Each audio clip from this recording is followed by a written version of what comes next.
Let me start with a story today. This is day 17 of the 30-day challenge for couples. I was working in an office, and there was an assignment in that office. There was a position in that office that was open. And I started getting calls from people, and it went like this. Today, we're talking about unconditional love, by the way, versus conditional love, versus you have to work for it, versus I'll love you if you love me first, versus I'll love you if you love me the right way, versus if you meet my expectations, then I'll love you. Let's back to back to the office. I had phone calls from people, and they went like this. Hey, Roger, how's it going? People that I haven't talked to in a long time. They're not really my friends. How's it going, Roger? Good. How's life? Good. How's your wife? What's going on with your kids? And then they would make up like names for my kids, trying to be more personable. And how's your kid, Junie? No, his name is not Junie. His name is Jonathan. Oh, okay, yeah. Isn't your daughter like some type of scientist? No, no, she's a pastor. Oh, okay, yeah, great. So glad to hear. How are you feeling? How are you doing? And I'm like, why is this person so interested in me all of a sudden? Why is this person so interested in my well-being?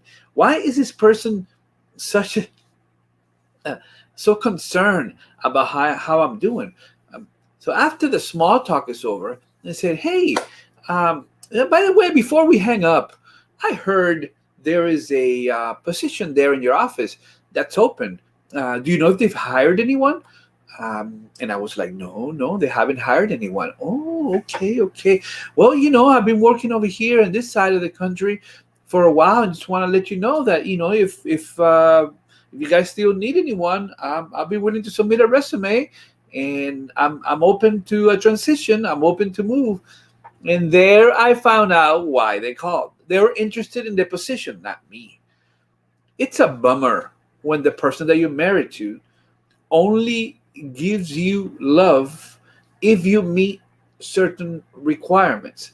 There is no more powerful transformational agent in the world when you receive unconditional love, especially when you know you don't deserve it.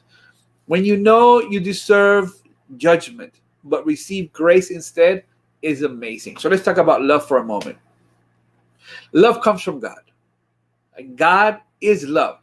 God does not love you more because you do good. God does not love you less because you do bad. God is love. If he stopped loving you, he will stop being God, because he is love.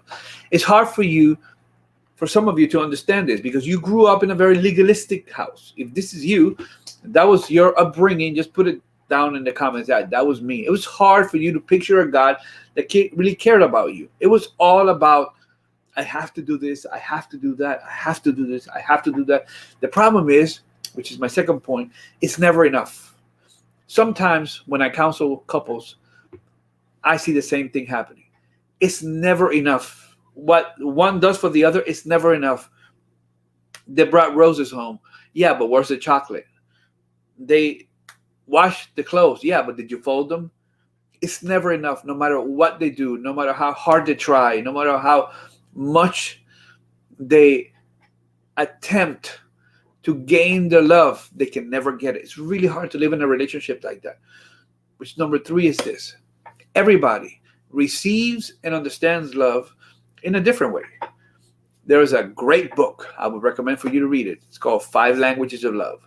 Some of you receive love by acts of service. And some of you receive love by a hug, personal touch. Some of you receive love by words of affirmation. Problem is, sometimes I hear couples saying, I don't think he loves me. I'm like, why would you say that? Yeah, because he doesn't hug me.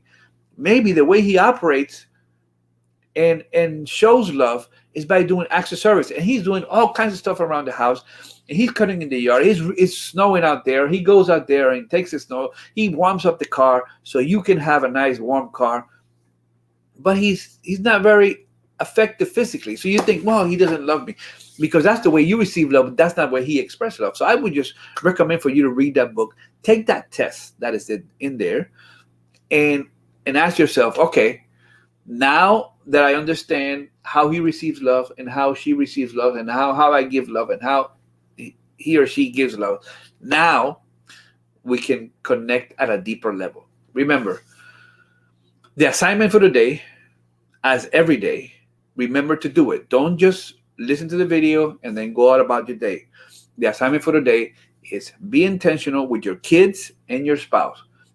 Show them love in one of these 5 ways, right? You heard the 5 ways of 5 languages of love: words of affirmation, time together, physical touch, gifts, right?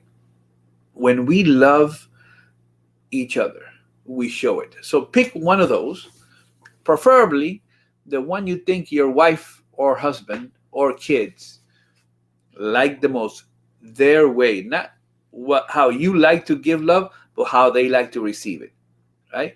And try that today. Let me know how it goes. Let me know how this challenge went. What do you do that normally you would not do, but you did because that's the way they interpret love? Do that today. Let me know. Remember, the channel is always open. Welcome to our virtual family. Any one of you that wants the book, Grow, just gotta send me a little message. Say, hey, I want that book, and I'm sending it to you for free. Thank you for watching today.